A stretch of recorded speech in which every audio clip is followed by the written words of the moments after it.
Hi, everyone. Just to let you know that we'll be giving it a minute or 1.5 minutes to let people to sign in before we start the webinar. So just sit back and wait just a little while longer.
All right, I think this might be a good moment to start.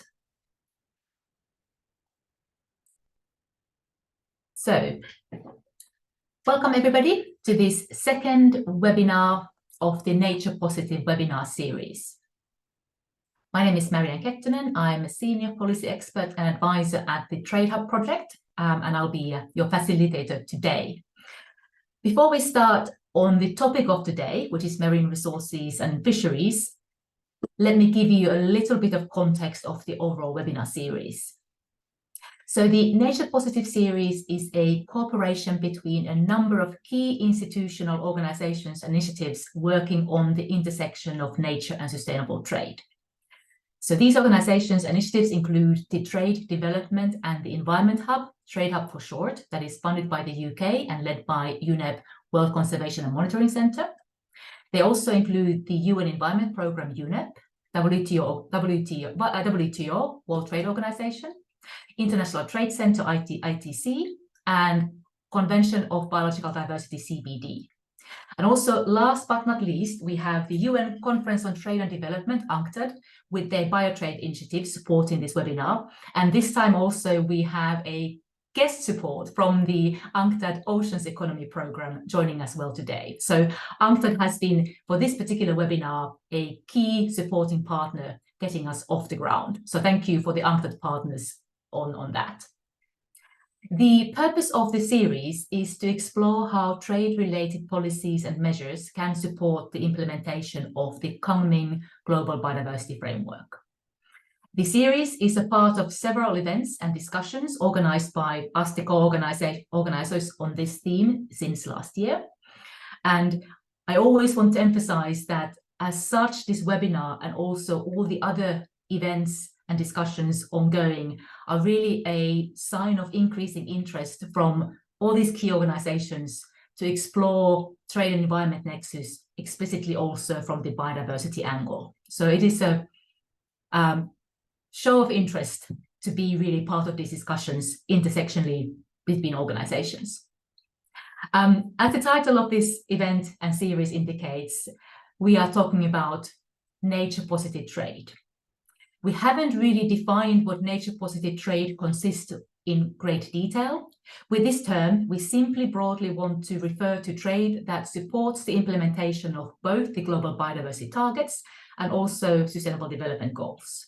So we're talking about the kind of trade that actively seeks to find synergies between these two areas.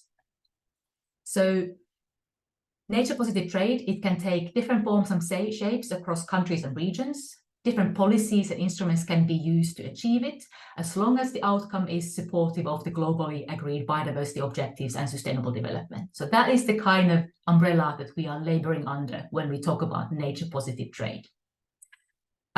In this series, we are taking a target-by-target approach vis-à-vis the global biodiversity goals. So that means that each webinar is focused on a key target or a couple of key targets of the global biodiversity framework and how the delivery of those targets can be supported by trade. We started in June with the focus on trade and sustainable agriculture. And we will continue today with the focus on trade, sustainable use and conservation of marine resources, including sustainable fisheries. And in the Global Biodiversity Framework target speak, this means that we are exploring the role of trade in delivering target 10 on sustainable management and applying biodiversity-friendly practices. And we're also looking into specifically of the target 18 on reducing harmful incentives and subsidies to fisheries and marine management. So that's the scope of today, and that is the context in a nutshell. So without any further ado, let's move on to our panel.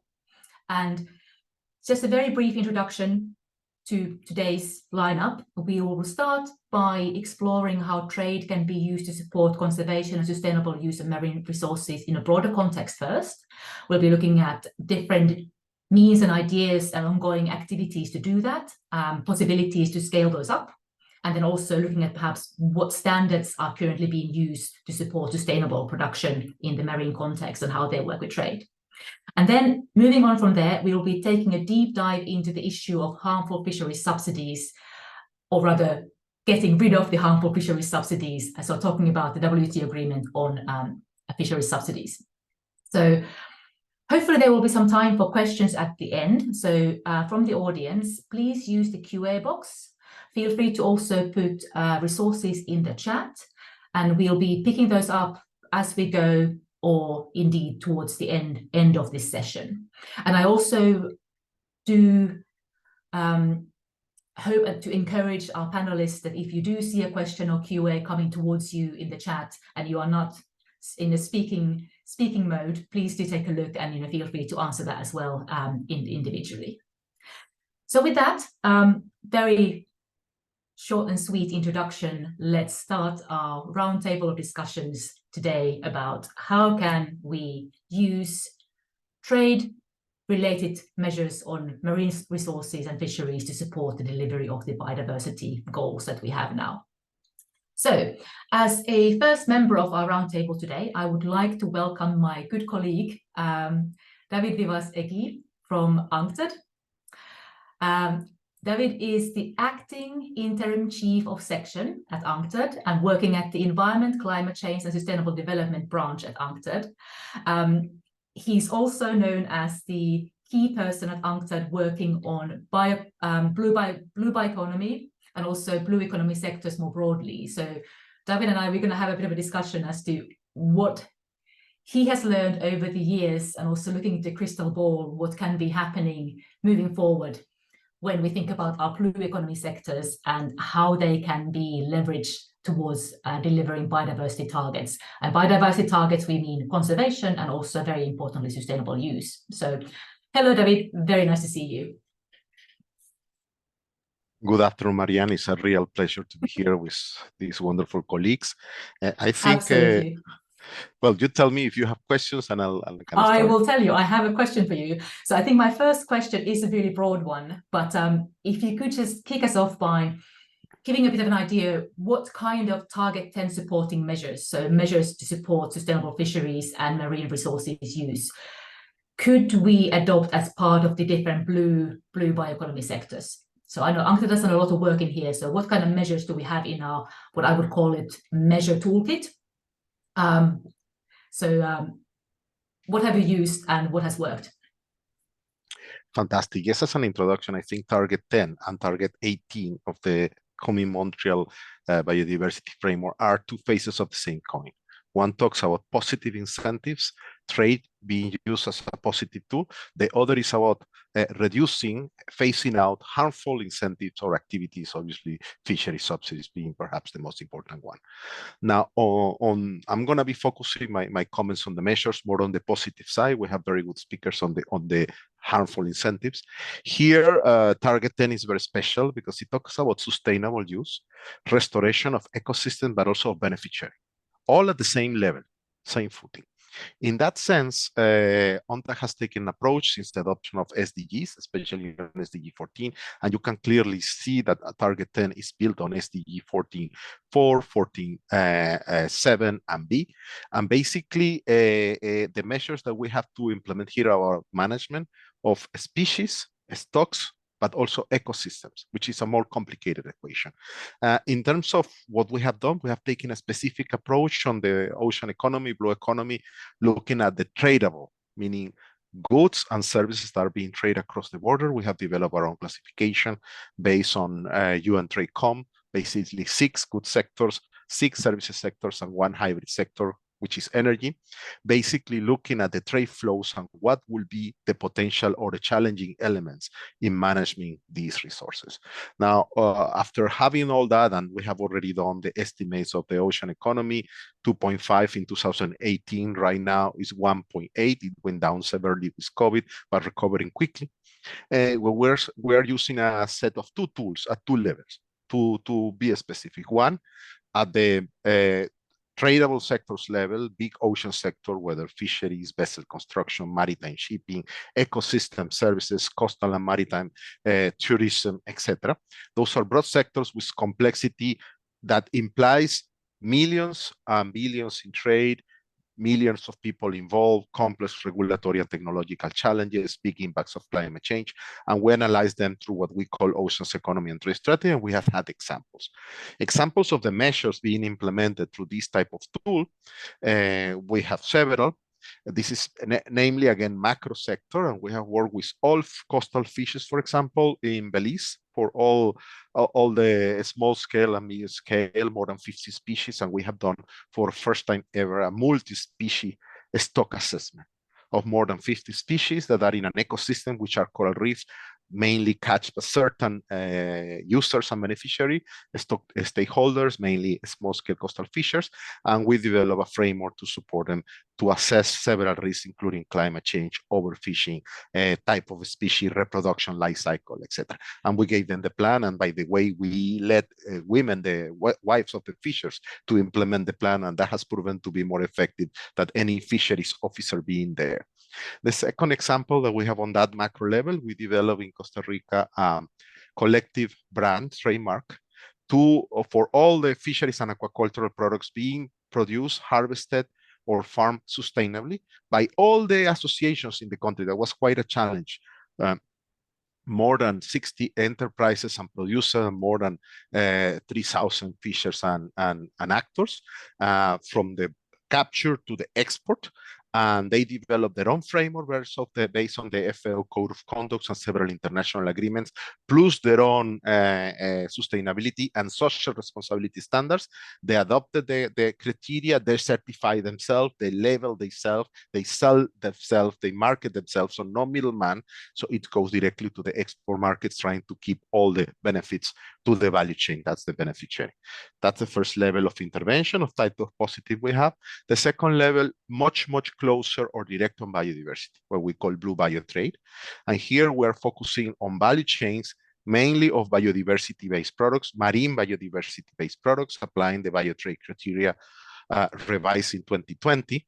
The main standards of the revision include climate change, but also marine species, but also CITES, new listed species in the last COP.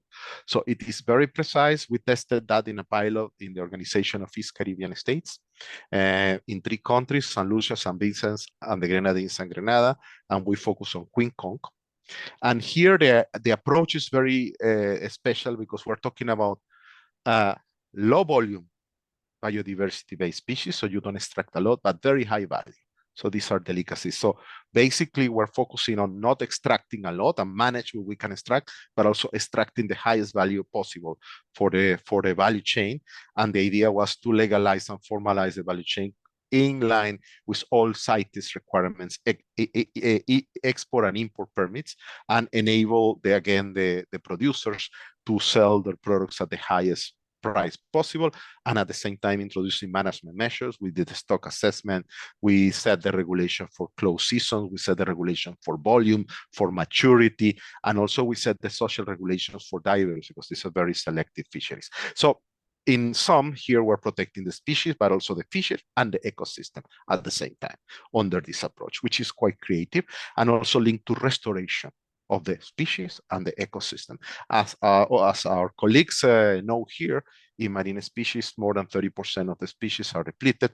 So the restoration challenge in the marine realm for fish stocks is much larger than in the terrestrial species. We have 30% depleted, so we have to see how we recover that. And the data is not showing a lot of improvement. So we have a huge task from now to 30-30 and 30-35 to try to recover that. And I'm sure my colleagues will have other tools to complement this wonderful arsenal of nature-based solutions.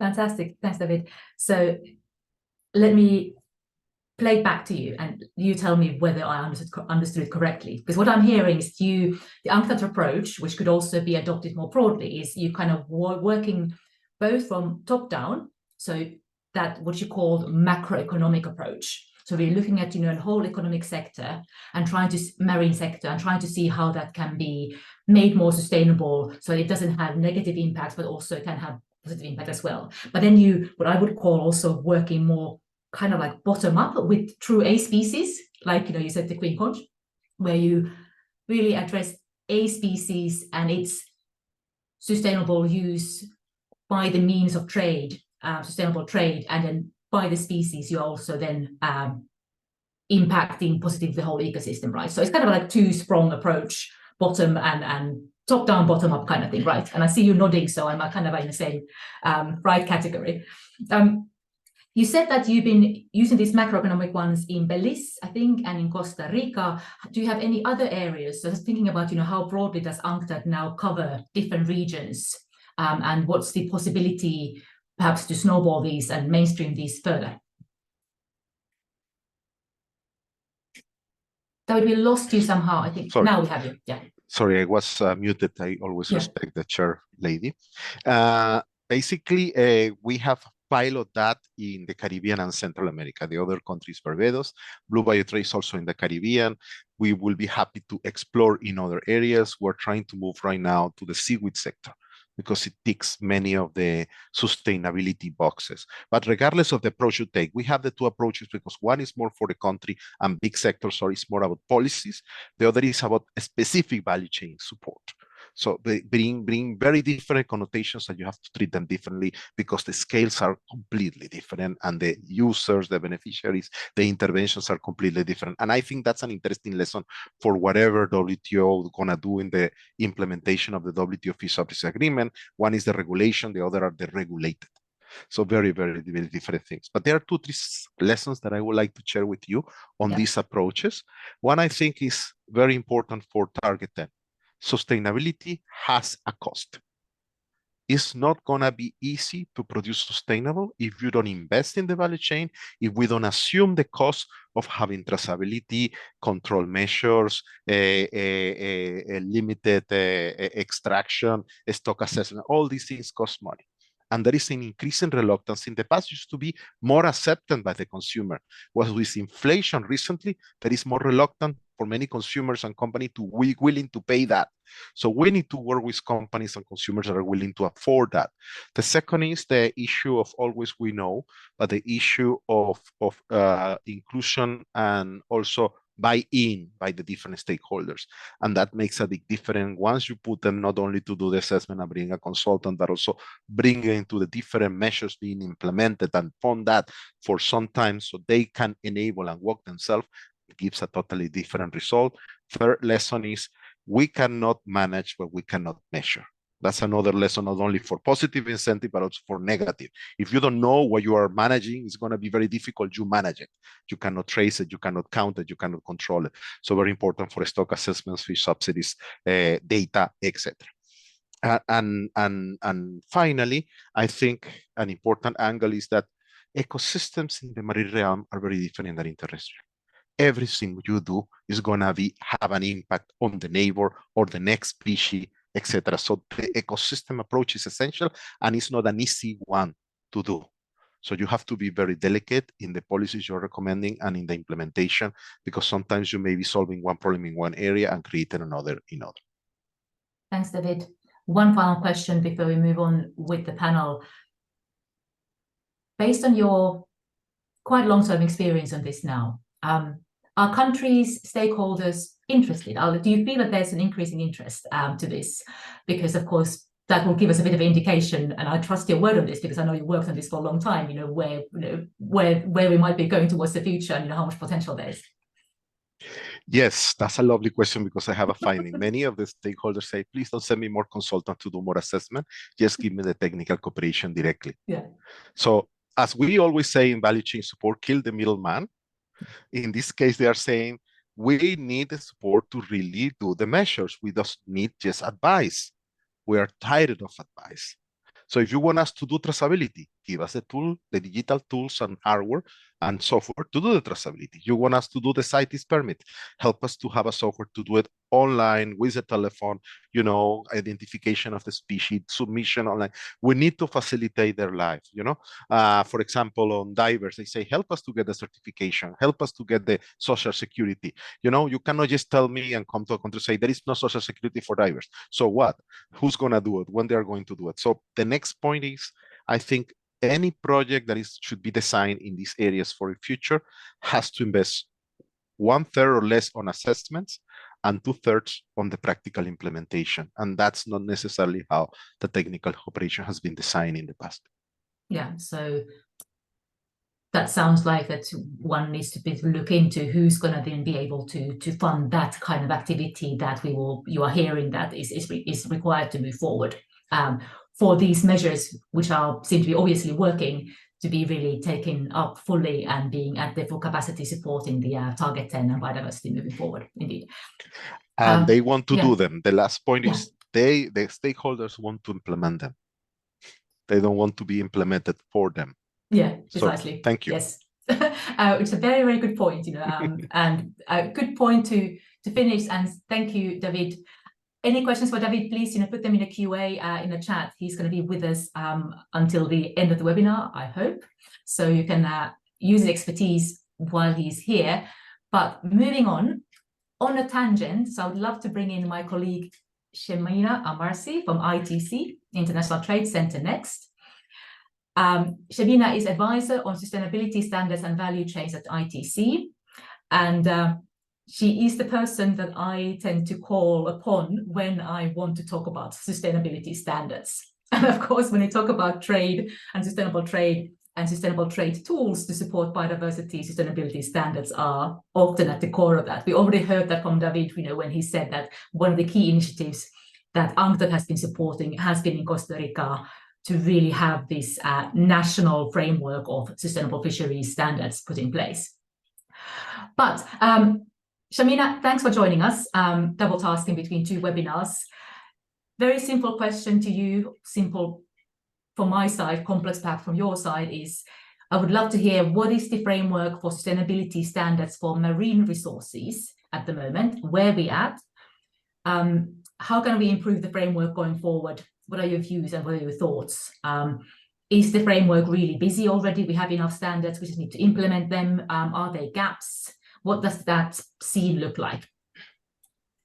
No, thanks a lot, Marianne, and it's a pleasure to be here. Hello, everyone. Very happy to be here. And indeed, I think your question is very relevant. And maybe taking a bit of a step back, we might wonder what we call exactly those framework, those standards. What does it mean exactly, sustainability standards? We talked, I think, David, you have mentioned the arsenal of tools that exist. We're talking precisely about that. But when we talk about that, what things that come maybe spontaneously to mind is the compliance, the certification. But actually, when we talk about standards and the arsenal, to take this expression again of tools that exist, might be a bit broader. We speak about audit protocols, code of conduct, ESG performance tools, even national regulations, monitoring tools, traceability tools, blockchain technologies. So this is very large. And indeed, the ITC, International Trade Center, has created a map of standards called the Standards Map, which is, as the name says, mapping the different standards and trying to define and explain in detail what actually they cover.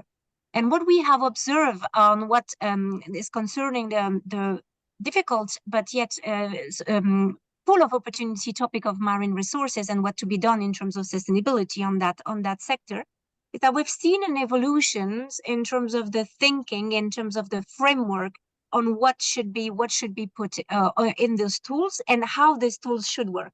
But in terms of the content of those tools, we've observed that there is increase, or let's say improved, at least in the paper, understanding of fishery science, of best practice in terms of fisheries management, if we take the example of fisheries in particular, more in-depth knowledge or guidance that is given in terms of effective stock-wise harvest strategies, more guidance that is given in terms of minimization of lost gear and lost gear impact, more risk-based approaches, and maybe that has to go also with the evolution of legislation and due diligence legislation.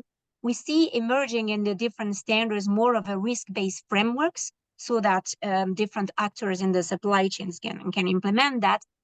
More also emphasis on the impacts on endangered and threatened and protected species, and also the notion of sensitivity of habitats, also the time that it takes to recover from the impact of fishing. We see this coming and rising a bit more and really being part of the different frameworks and the different standards that are there. So there are different frameworks. They have different sort of stages. You would have the voluntary frameworks like MSC, ASC. You would have more of the overarching one, soft laws, as we say sometimes, the FAO Code of Conduct, the OECD guidelines. But all of them really speak, no matter, they would cover different parts of the supply chain. They would cover different sectors, but they try to speak one voice. And I wanted to mention the work of an initiative called the Global Sustainability Seafood Initiative, which is striving to actually promote the sustainability seafood and trying to make different actors collaborate on that. And what they do in particular is actually to benchmark and to recognize standards, because those standards have all their specificities, but they have also a lot of commonalities. And to facilitate their implementation on the ground and their grasping by the different people who need them, actually, they need to come together. They need to build to be more coherent and maybe more being more harmonized. And this is what the GSSI, the Global Sustainability Seafood Initiative, which is a partner of ITC, is trying to promote as well, with those kind of recognition mechanism and benchmark mechanism. The idea is to facilitate trade and to facilitate more sustainable trade and trade together.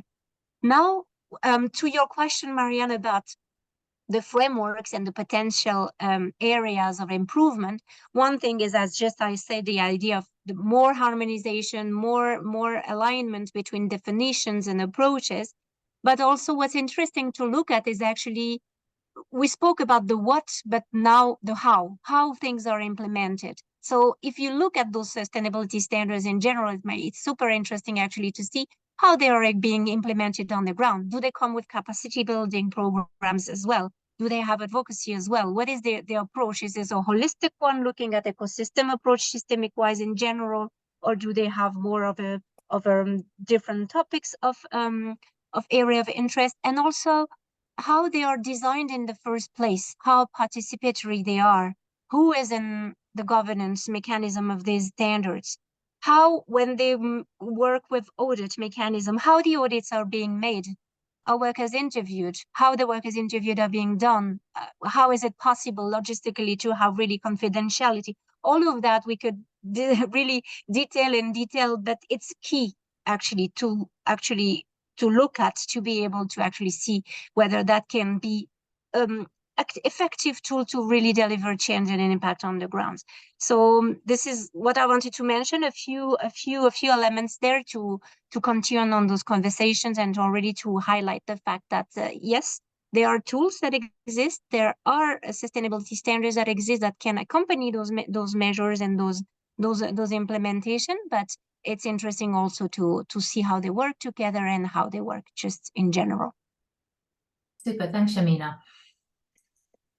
You already mentioned, so more coherent and harmonized world is the world we would like to move towards. I think it will be also a more efficient world.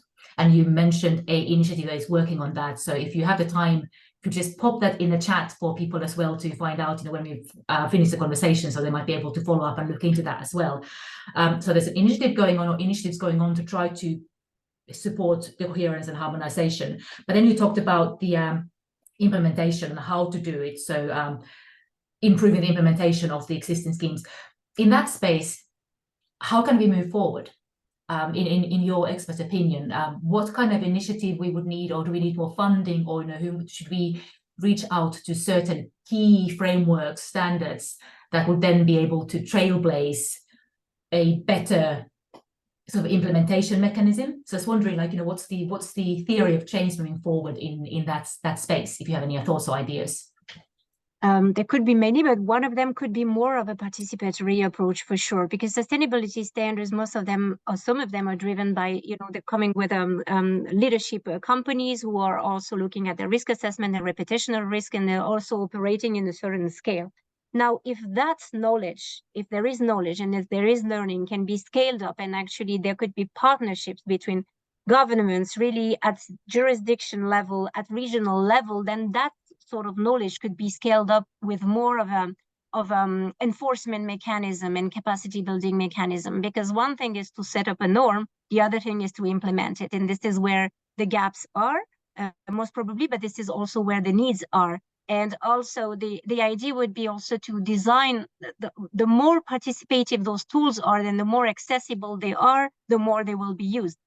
So, and I believe it was also mentioned in the earlier presentations, what the different actors in the supply chain need is not necessarily another tool, another set of a guidance, but having grasp actually and ways to capture the data, to measure the data and to feedback, and to do that in an efficient way that actually allows for does not impede with business imperatives, but doesn't add a burden, but rather facilitate trade. So that's most probably the next phase of what ways the implementation of standards could work in the next decade. It would be probably the new features to look at, and more capacity building, more accompanying measures, and more so as we say, a conducive policy environment for those standards to strive and also to be developed and scaled up. Super, thank you, Shamina.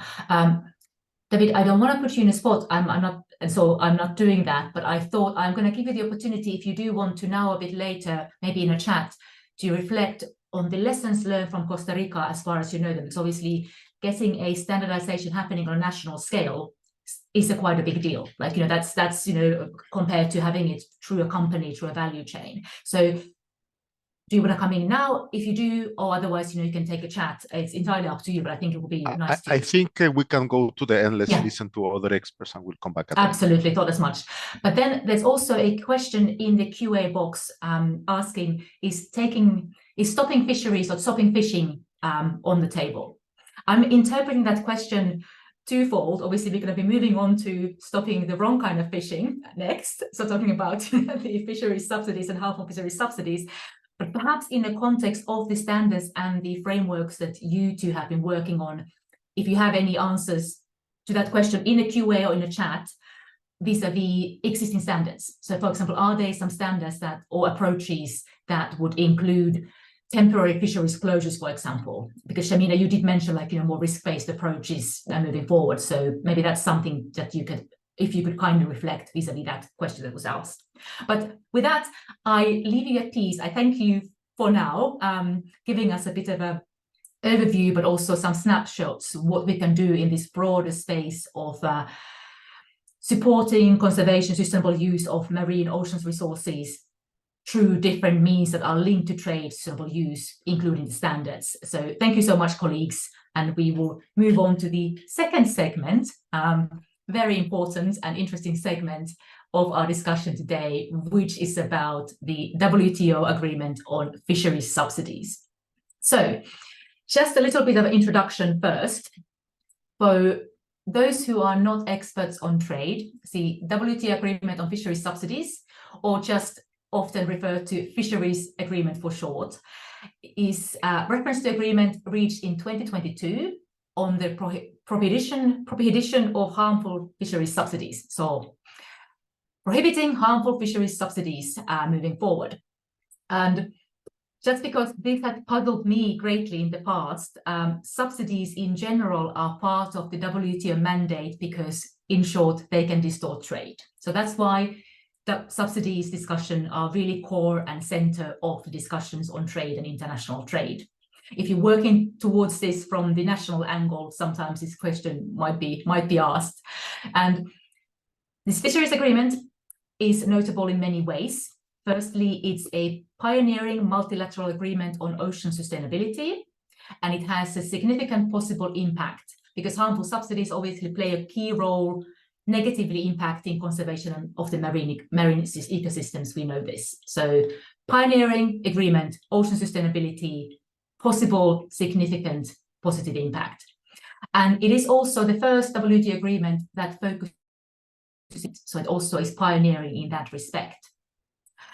But as we know, or many of us know, the agreement that was reached in 2022 was only partial. So the agreement so far is prohibiting subsidies to A, illegal, unreported and unregulated fishing, fishing on overfished stocks, and also fishing on the unregulated high seas areas. So we are covering certain kind of fishing in the agreement at the moment, and what remains to be negotiated is the subsidies that are contributing to overcapacity and overfishing in more general. So that's where we are in 2023. And we are catching our WTO colleagues and our fisheries colleagues more broadly at the very opportune moment today, because this week is one of the fisheries negotiation weeks in Geneva, so called the Fish Week. And as far as I've been able to gather, this week and these current discussions are really focusing now on the text-based phase of the negotiations, which I understand seems to refer to actually drafting the text and starting to negotiate around drafted text. But we will hear from our colleagues of the WTO next whether I've interpreted this correctly. But it is really wonderful to have our WTO colleagues joining with us today, given also that it's been a very busy week for them. So we'll welcome them very warmly, and I would like to introduce them to you now. So we have Vatsal Vasudev, who is the Legal Affairs Officer at WTO Secretariat, joining us. And we also have Jonathan Werner, who is the Manager of the Fisheries Fund at WTO Secretariat as well. So before we move on to the funding mechanism and talk to Jonathan, I'd like to bring in Vatsal and just really ask Vatsal from you, what's the current status of the agreement? Where are we at? Where are the negotiations at the moment as we speak, I think? And what is our prospect towards reaching a full agreement by the ministerial conference next February of WTO? So over to you, Vatsal. So I think you've answered your own questions in good measure in your introductory remarks, and I think you're absolutely spot on in your description.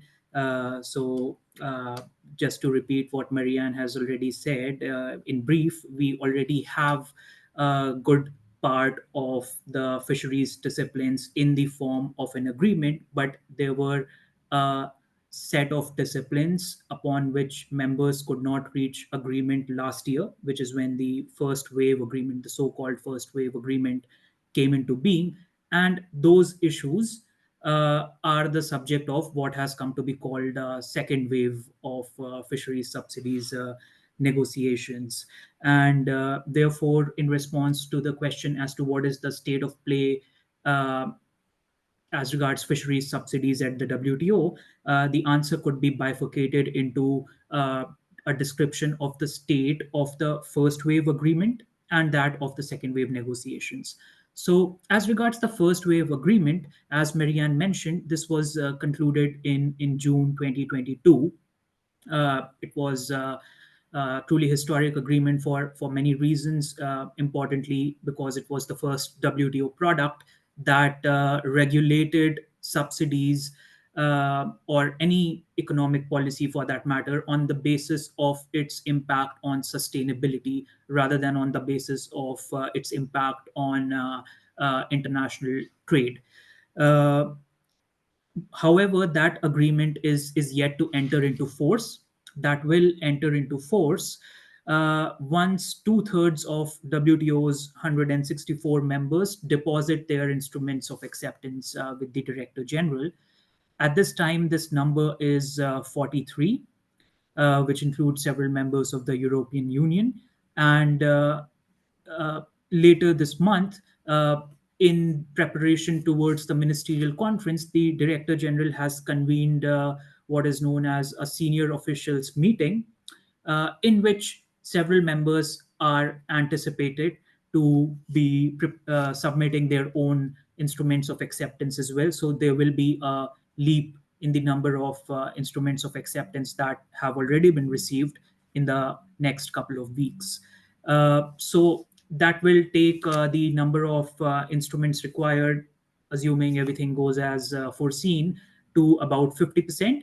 And the Director General has also indicated to the members that her objective, which she is encouraging members to help her fulfill, is to ensure the entry into force by the next ministerial conference, which is in February of next year.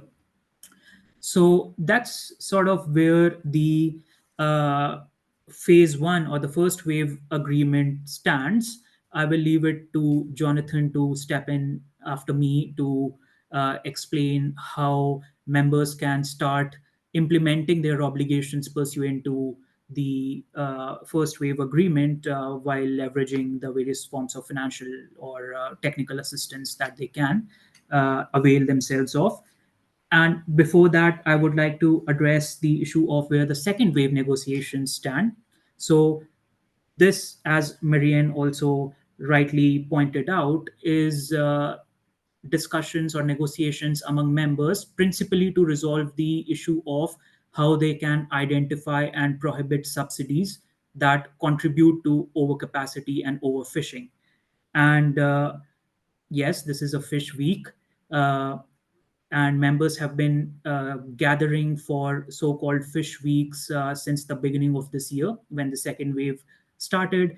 These so-called fish weeks are essentially a weekly cluster of meetings in which members exchange their views on the issues currently on the negotiating table in various formats, including in plenary formats or bilateral consultations with each other, or in small group meetings focused on particular questions of relevance to the second wave. And over the course of the last several months, members have proceeded step by step, starting from conceptual discussions to making their own textual proposals to now discussing a draft text, which the chair of the negotiating group prepared, keeping in mind the various proposals received from members. And in the course of this week, members are proposing their suggestions as to what can be added, modified, or subtracted from the draft text that the chair had put forth before them.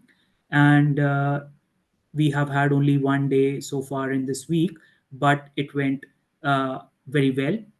And therefore, we remain very optimistic about being able to deliver on the minister's mandate received in the last ministerial conference to achieve a comprehensive set of disciplines by February next year.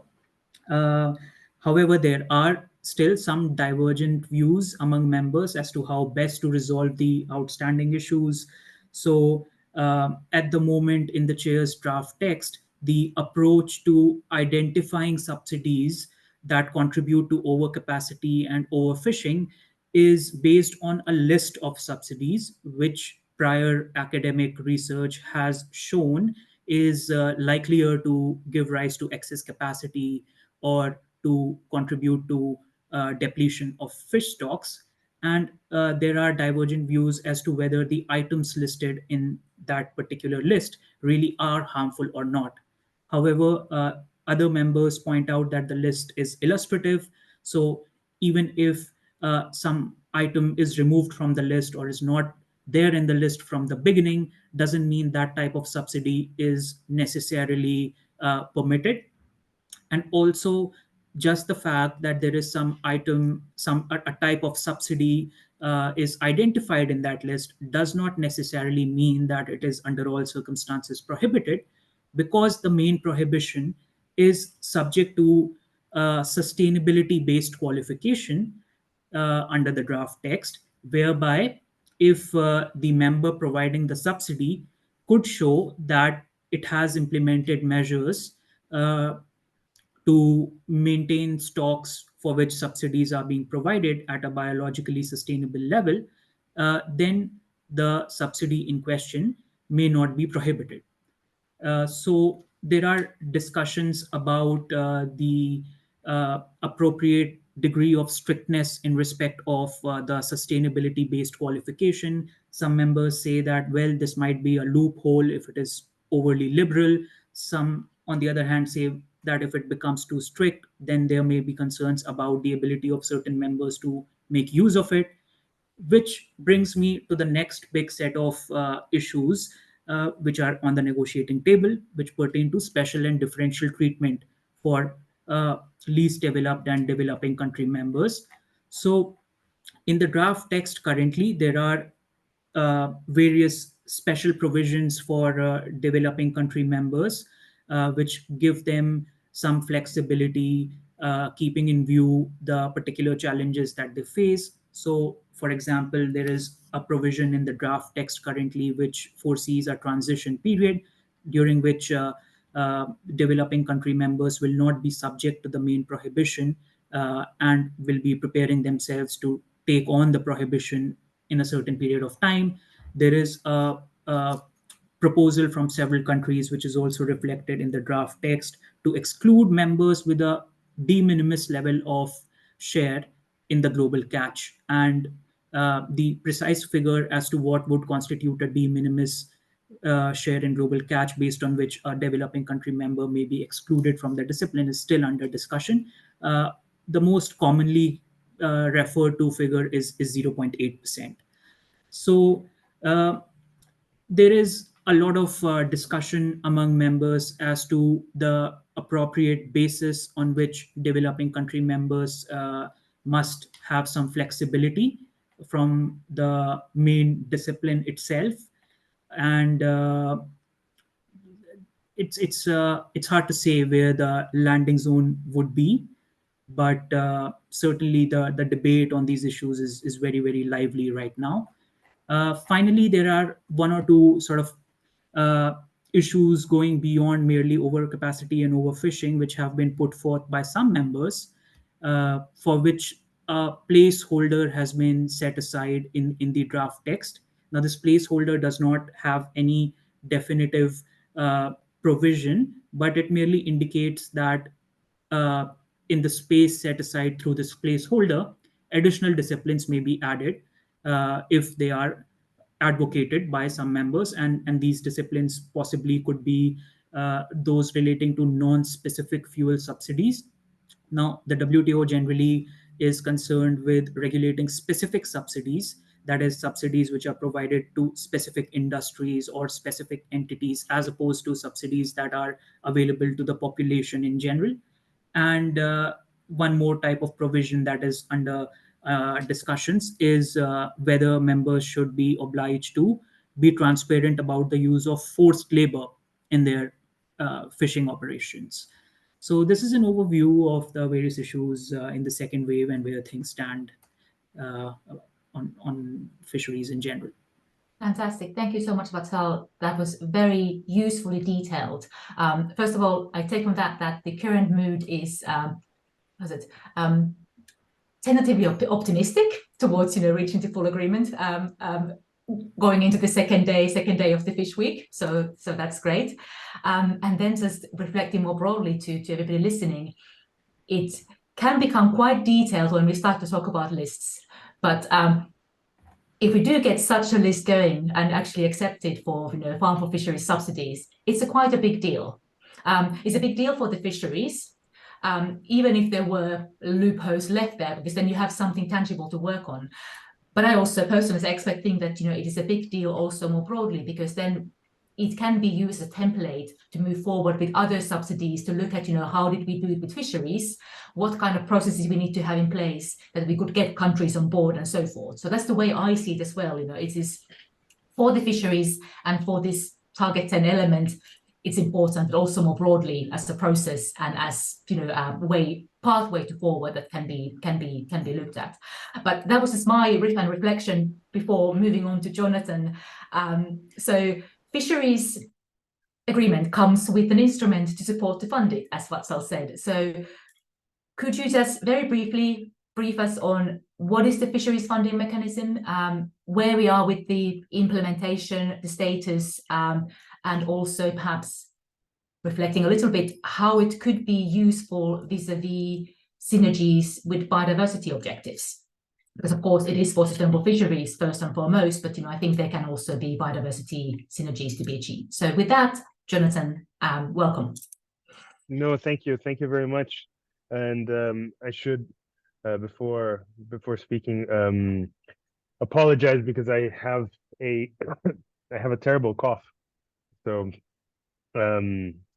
might not be as fluid, but will do my best and will be very as objective as possible. So as you mentioned and Vatsal mentioned as well, the fish fund, or as the WTO fisheries funding mechanism trust fund, but fish fund for short, is a fund that is provided in the agreement with the main objective and main deliverable of supporting members to implement the agreement. It is the fund that will be available for LDCs and developing country members, and will provide project preparation grants and project grants that will work in partnership with the WTO, the FAO, IFAD, and the World Bank to help members implement the agreement. The fund has those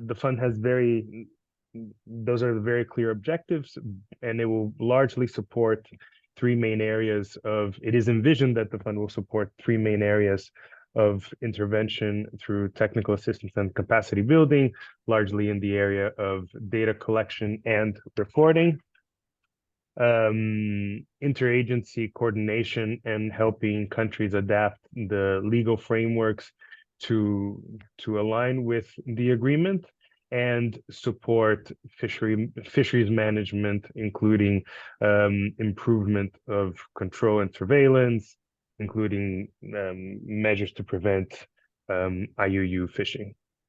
So where we are specifically right now, we just started. I came on board just a month and a half, 2 months ago. And we just started the startup phase of the fund, meaning in the next couple of months, we will be rolling out our sleeves with partners, but also with members to start compiling all the necessary measures to get the fund operational. As I think Vatsal mentioned, we are hoping that the agreement enters into force by the next ministerial conference, which is in February next year. And that is also the target that we've been dealing with to get the fund up and running. So we are very much open for business and working already very intensely with all stakeholders to get things operational in the most efficient and fast way possible. To your question on specifically on the biodiversity community and how the fund will support, I think most people on this call know very well that this is a multi-stakeholder issue from not only from the beginning, but also very peculiar depending on regions and countries and different players. The fund is here to support the members to drive that process however they see fit, right? And we hope that that community of experts will be very much part and parcel of engaging and helping governments implement the agreement, right? And in that vein, we hope that the requests for support that come in through the fund when the agreement enters into force, and even before, have that dimension embedded in them, right? I don't think we can make a sweeping statement, but I think we can very much encourage tailored interventions wherever possible.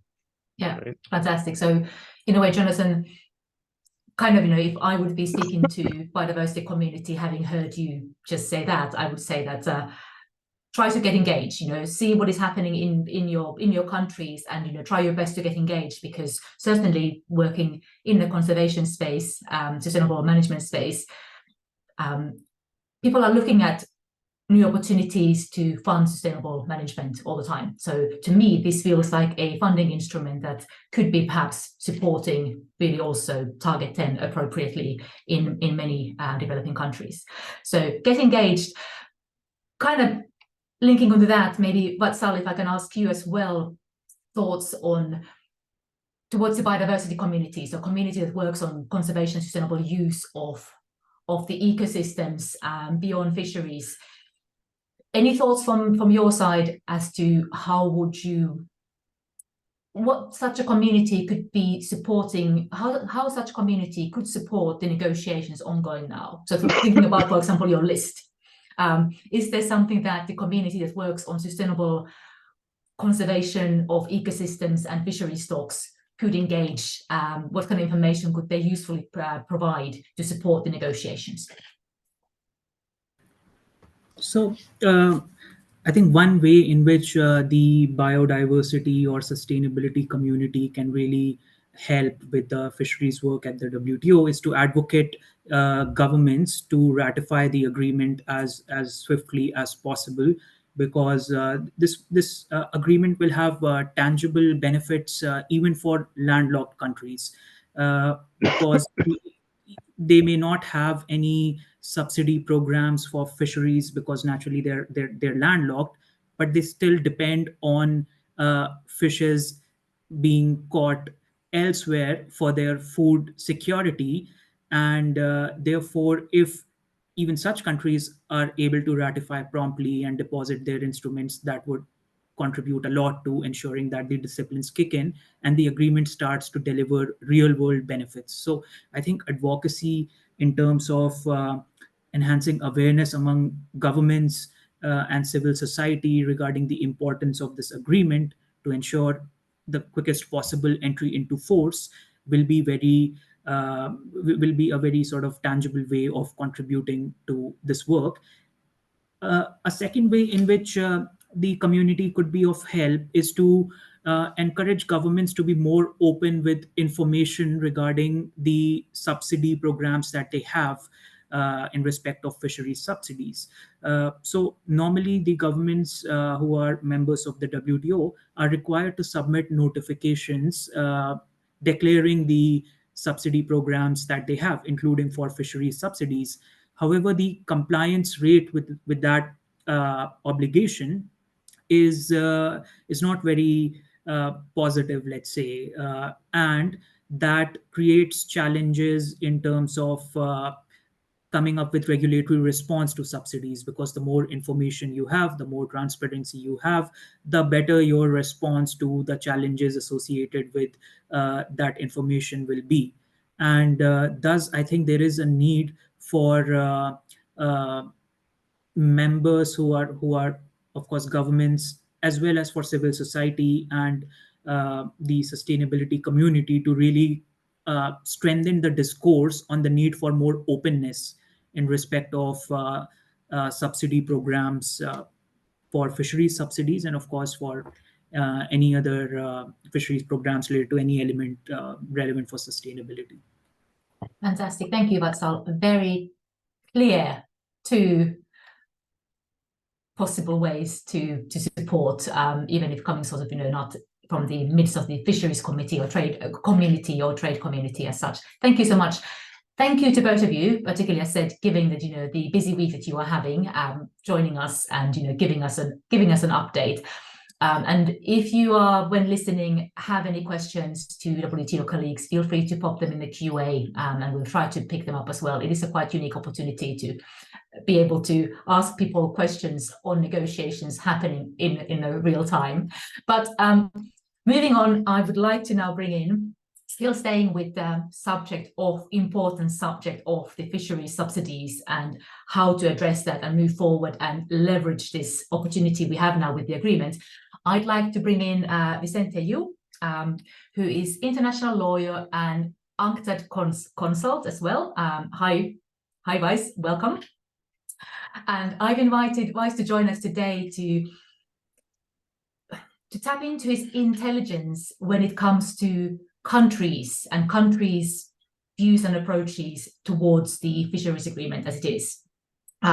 So having a bit of an insight through Vice and his expertise on what countries are thinking at the moment. So Vice, my first question to you is, what concrete benefits do countries foresee arriving from the implementation of the agreement? And of course, since we're talking about now here, all this in the context of the Biodiversity Convention and biodiversity objectives, particularly from that perspective. So what are countries thinking? How are they seeing that they could leverage the agreement vis-a-vis biodiversity objectives? Are some countries really active on this? Are they sort of leading the way, bringing others along? Where are we? Yeah, thanks for that, Marian, and thank you for inviting me to be here. I'm really glad that I'm in this sort of like this group together with Jonathan and Vartsal, because I think this is another one of those instances where we could try to see whether there could be synergies that could be developed between the trade policy people and those of us working on ecosystems and biodiversity and climate and all that. And I think that's quite an important thing. And so maybe I'd like to start off by sort of also maybe responding or adding on to what Vartsal was saying in terms of what those of us working on biodiversity issues could bring as well and contribute into the fisheries discussions that are now going on. One of those other additional things perhaps that we might want to look at is Target 18 of the GBF, which talks about, let me just read it, identify by 2025 and eliminate, phase out, or reform incentives, including subsidies harmful for biodiversity. And potentially in that context, one could consider fisheries subsidies as harmful to marine biodiversity. And Target 18 actually just lays out a series of words which might be useful. And I do not know if these words have been raised in the context of the second wave of fisheries negotiations.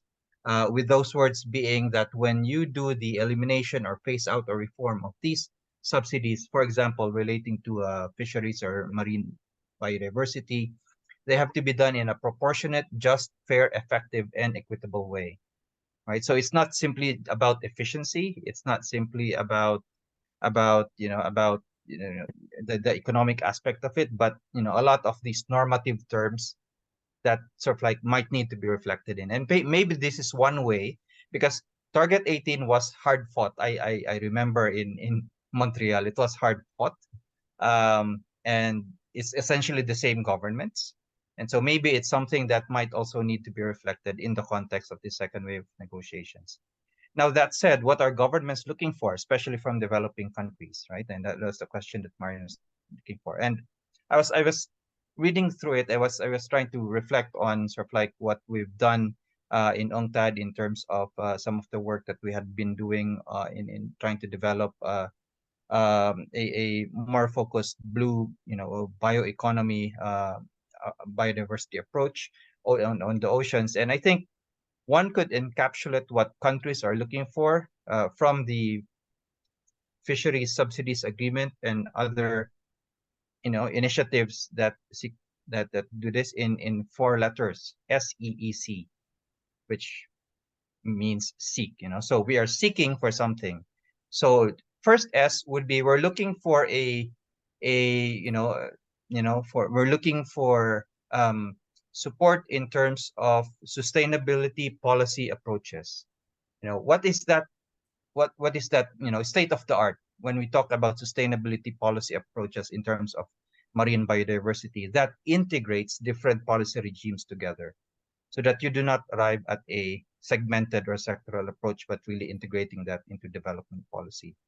The first E is about economic benefits, and economic benefits obviously comes in 2 ways. One is economic benefits arising from a more rational reallocation of domestic resources, for example, away from harmful fisheries subsidies into something that hopefully is more rational, more useful, provides better livelihoods, it provides, better development outcomes. And second, economic benefits in terms of increasing, for example, the economic pie within a domestic, a domestic constituency, arising from the second E of my acronym SEEK, arising from ecosystem recovery and rehabilitation impacts, right? So, and that might mean, for example, as if and when the agreement enters into force and we see a reduction in fishery subsidies, potentially we could see healthier fish stocks, which might mean, more robust fish harvests, which then means more robust livelihood and more robust economic activity for small fishers and fishing communities and for developing countries. So this is the second E. And finally, I think the C, what I would, put as the letter C in that acronym is the word cooperation. And I think that is, one of those things that the fund that Jonathan was pointing out could jumpstart, but it goes beyond simply looking for money. It goes into talking about capacity building. It goes into talking about cooperation in partnerships. It goes into technology transfer and many other things. So that's, I think, what I would imagine. And also hearing from the conversation in Montreal, when in terms of how one would see the implementation of both Target 10 and Target 18, right? So maybe that's, seek. We are seeking something, and so I'm giving the acronym SEEK for us to think about, to work with. Yeah, nice. That's wonderful. And it's, obviously we can keep that in our minds as a short reference to come to. And going it through, to me, the second E was particularly, of course, towards the Target 10. So, the ecosystem, as I would call them, co-benefits towards ecosystem maintenance and restoration. But of course, it can't happen without all the other letters. So without with countries are seeking. So that's where we're at. One, very, very briefly, wondering, moving forward, what kind of support would the countries need to be able to move forward, when seeking? Anything comes to mind in terms of, for example, are there some data gaps that need to be filled? Is there some sort of, other kind of support needed? You mentioned the partnership already, so you mentioned one thing already, but anything else very briefly that, we could recommend countries should be supported with? Yeah, thanks for that. I think Vartsal actually mentioned this already, and I think also David in his opening remarks, talks about investment. You need to invest money into the system in order for you to make money out of the system eventually, right? So it's, you have to input something into it. And I think when we look for the kind of support, and most likely we will be hearing this in the context of the second wave of negotiations. We are hearing this, echoes of this as well in the context of the discussion about how do you go about implementing the GBF, for example. You're talking about, I think, 4 main clusters of support that we're looking at. One is the cluster in information and data and analysis.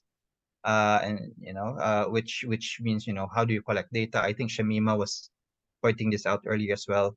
Collecting the data on harmful subsidies, their impacts, who uses them, where did they go, how much wastage is there. You're looking perhaps also at monitoring and evaluation, so that kind of information. Second cluster perhaps of support really is about technical assistance and capacity building. And this can be in different ways. One is, I think, what Vartsal was pointing out, or was it Jonathan? Notification support. That is really crucial. Largely because if countries don't notify, then you don't have an official database of you have to have something at least officially put forward by governments as a basis for you to then eventually decide, have an information base for you to make policy on, right? So notification support, technical assistance, capacity building in that area. Compliance support is going to be important. And that might mean that you have to have some kind of compliance, not in the sense of a punitive approach, but more of a facilitative, non-intrusive sovereignty respecting kind of approach to compliance and monitoring, then maybe we have to look at um, education and awareness raising. And again, that's kind of support. And so this goes beyond governments. And I do not know if the kind of funding or the kind of funding arrangements that are being looked at in the context of the fisheries subsidies agreement extends to that.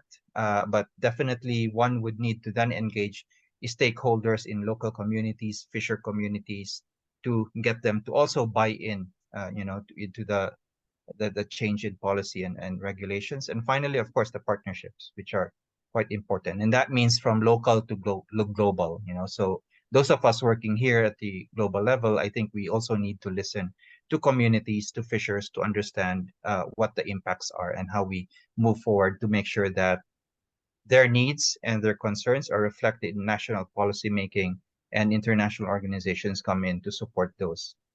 Thanks. Fantastic. Thank you, Vice. Moving swiftly on, also looking at the time, how the time flies when you are having interesting conversations, I do not know. But last but not least, I want to bring in Tristan. So Tristan Irschlinger is a policy advisor at the International Institute for Sustainable Development, IISD. And Tristan and I, we have a couple of questions we've been discussing and bouncing around, which will be also quite nicely, I think, rounding up today's webinar. And of course, what Tristan has on his side is expertise of years working on this topic, but also ability to kind of come from outside, from the think tank community. So I can also, can ask him some tougher questions vis-a-vis, his and the think tank community's views as to, moving forward. So welcome, Tristan. And my first question to you is, can we identify and estimate what concrete support the agreement will really bring to Target 10 moving forward, and within which time frame as well? I think that the time frame question is important here, because obviously things do take time. And now really coming in from sort of an expert community representative outside, what are we thinking here? Thanks a lot, Marian, and hello everyone. So I'm the last speaker. I will try not to be too long. But those who spoke before me made my job easier, because they made so many great points that some of them I was planning to make, and I won't need to make them at all.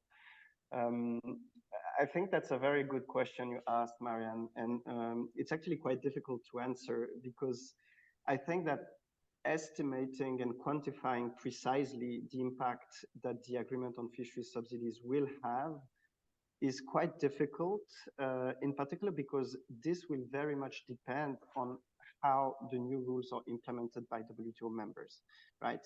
So we can clearly say that the disciplines of the agreement are very much in line with the new global biodiversity framework, in particular target 18, as mentioned by Vicente.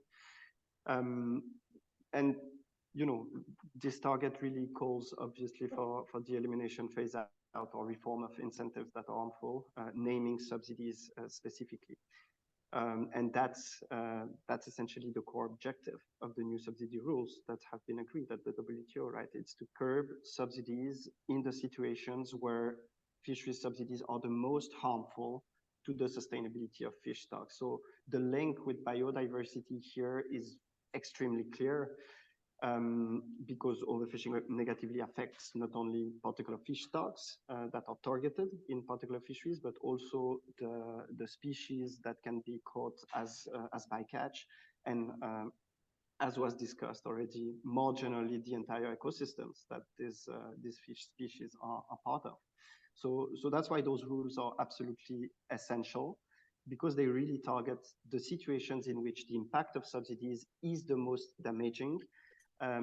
Which means that the agreement really deals with what we can call the red light situations, which need to be addressed in priority, right? Situations in which the alarm is ringing loud already. And we've seen it, right? As highlighted by Vatsal, there are essentially three main prohibitions in that vein. When there is a clear case of illegal, unreported, and unregulated fishing that is identified, then it's prohibited to provide subsidies to those actors that are involved. When a stock is assessed, and so we have the means to measure, and we know that a stock is in an overfished condition, which means its biomass is alarmingly low, then again, it's prohibited to provide subsidies to relevant activities. And finally, when fishing occurs on the high seas, but outside the competence of any management organization. So really there is no effective management that can be in place because no one has competence or jurisdiction for that. And so here, I'd say the alignment with target 18 of the global biodiversity framework is really worth noting, right? Because the target calls on the parties to start with the most alarming incentives. And that's really what the agreement does. Now, of course, the exact impact of these rules will depend on the efforts undertaken by WTO members to implement them. Because what we have now is a piece of paper, but we need to translate that piece of paper into practices or changes in practices. And I think that's why the funding mechanism mentioned earlier by Jonathan, as well as broader support from a variety of assistance providers are absolutely crucial. At ISD, we've also developed a self-assessment tool to guide WTO members in their implementation efforts, and it allows them to identify where exactly they would need technical assistance and capacity building in implementing the agreement. But yeah, main point is that actual impacts will depend on implementation efforts because those rules, they don't trigger by themselves, right? They need fisheries management, fisheries monitoring related decisions to trigger them. So I think I'll stop there. And that sort of links to the question I've been asking across the board as to how can biodiversity community support and help, which sounds about relevant here as well, is engaging at the national level to these discussions will be in a constructive way will be helping your implementation efforts. So I guess that links to that question that I've been asking. But thanks, Tristan. Then quickly, if you can, looking at from the outside in, what do you see that are the bottlenecks in reaching the full agreement by February? We heard from Vatsal reflections based on where we are with the members, but perhaps if you look at it from the outside in agreement, any further reflections? Yes. So to keep it quick, and maybe that's disappointing, but I very much agree with Vatsal. Not disappointing the slightest. We know that there are those ongoing negotiations.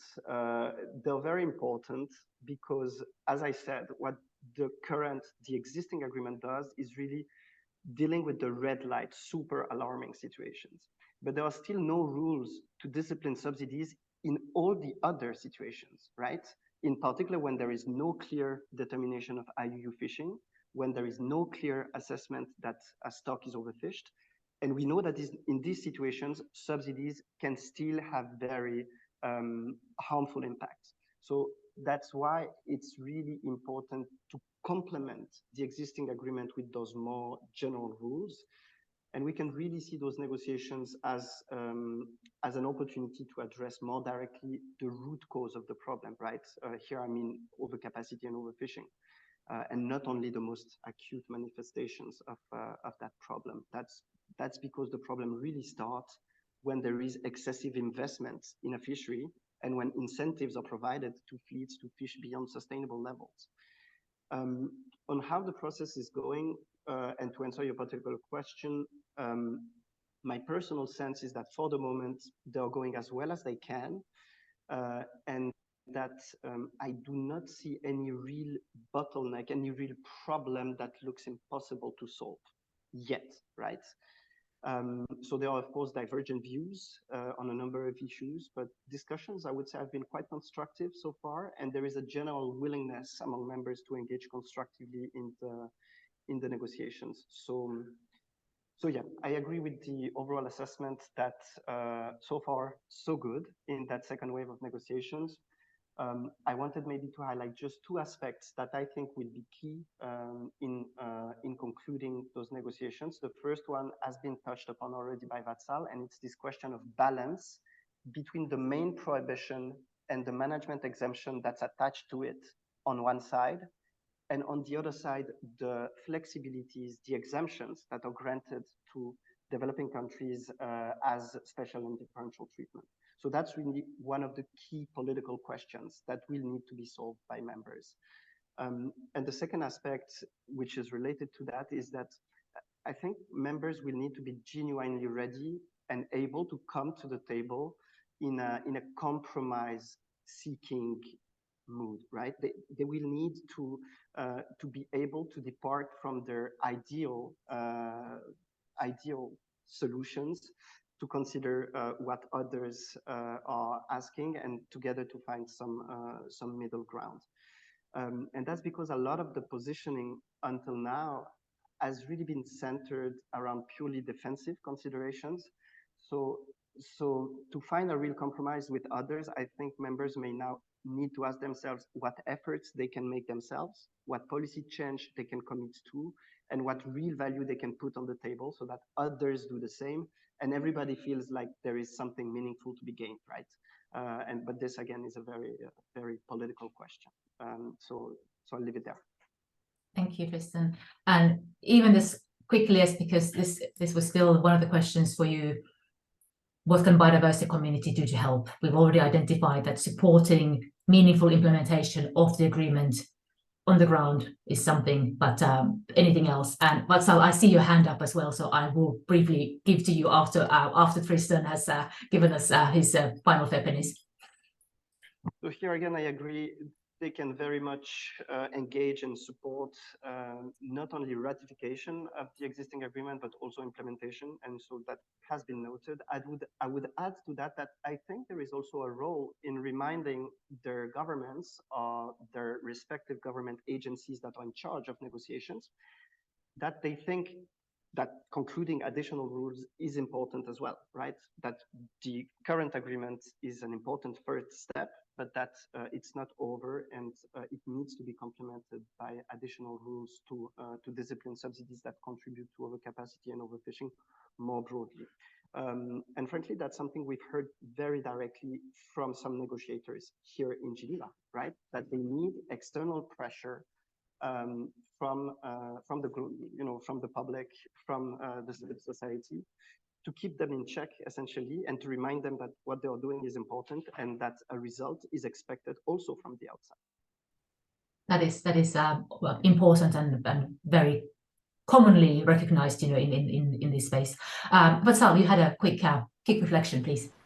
Right. So I just wanted to pick up on something very important that Tristan said, which is that it's time for members to start showing some flexibility in their position. And that has indeed been the message of the chair to members since they came back after the European summer break, that now it's time to sort of, if you want to be constructive and want to be recognized as being constructive, you need to show some progress from where you started. In terms of your negotiating position. We have not seen a whole lot of that yet, but that is not necessarily an indication of what the reality is, because truth is that these are negotiations and members are being strategic as well. And the fact that they have not opened up their cards yet does not mean that they don't have any moves that they want to undertake in mind in the next couple of months. So it's also important to bear in mind that there is a certain aspect to reality that is latent, and that may reveal itself all of a sudden in the next couple of months as the ante gets higher. But insofar as the engagement which members are showing is concerned, insofar as the number of delegates attending these fish weeks, flying in from capitals is concerned, insofar as the number of delegates joining online is concerned, they are all very positive indicators about the level of energy and enthusiasm among members to get this done in due course. Fantastic. Thank you, Vatsal.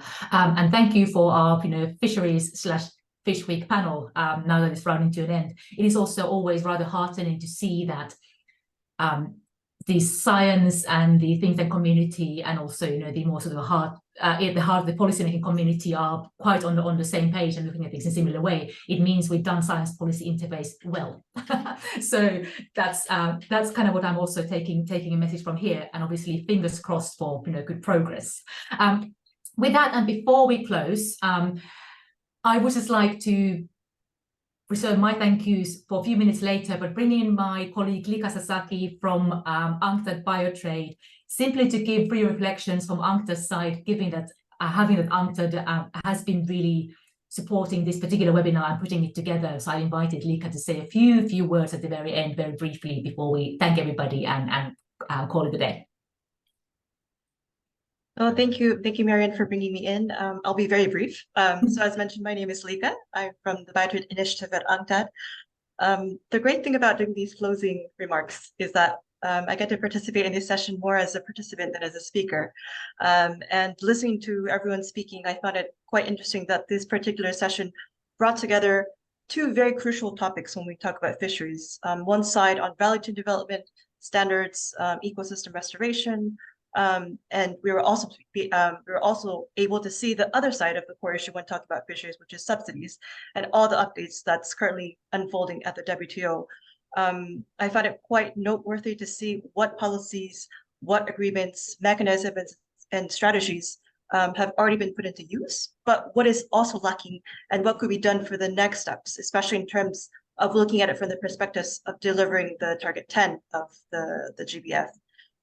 Some very general takeaways I took notes were takeaways I took note were, but not limited to, is more capacity building is needed. That is more participatory and that can be implemented more easily and effectively. Importance of looking at things from an ecosystem approach, whether it's for a policy, for a project, or for capacity building activities. The importance of technical assistance to support countries complying to the agreement, but also needing to look at the particular challenges that countries face and what we need to take, and that we need to take a more inclusive approach. We need to look at more funding opportunities and financial assistances and how it can be done for these countries that need support. And finally, the need for more guidelines, software, data, and tools. I'm sure there are many more takeaways, but these are kind of the main takeaways that I had in my notes. And as my colleagues have mentioned during this session, UNCTAD has been taking forward on ocean and trade-related issues for quite some time now, particularly supporting countries to identify opportunities on strategies in the blue bioeconomy sectors. So we're all very happy that we were able to share some of the work that we've been doing, and as UNCTAD we will continue to work in this space, and I look forward to continuation of these discussions in future opportunities and future events. I know, Marianne, you're doing the closing, but I just wanted to also express my gratitude once again to all the panelists and the participants that are here today for their valuable insights and perspectives, and also a very, very special thanks to our wonderful moderator, Marianne, who has put together yet another great webinar, and I really look forward to seeing the next one. So thank you very much. Thank you, Lika. And really, all I need to say at this point anymore is thank you, of course, for Trade Hub for hosting us. Thank you so much for all the Nature Positive co-organizer colleagues and institutions, a number of whom also here around this virtual table today, particularly UNCTAD and WTO and ITC, who were presenting their insights today. My warmest thank you to the panelists, who were absolutely wonderful. And I think that the quality of the discussion was really good. It was detailed. It again provided concrete ways forward and concrete insights as to what is needed. And we will be capturing these also in a write-up of this webinar when we put this online, so that there's some of a legacy product also for those who just couldn't tune in today. So thank you so much, David, Shamina, Vatsal, Jonathan, Weiss, and Tristan. You've been great. Thank you everybody for tuning in, and please tune in again. We are planning to have another set of targets, this time discussed around circular economy, pollution, consumption, and biodiversity framework towards the end of the year. So we continue with our webinar series and our support towards the global biodiversity framework through that. So with that, big thank you, and I wish you a good continuation of the Fish Week. Thank you. Thank you, Marianne. Thank you, everyone. Bye-bye. Bye-bye. So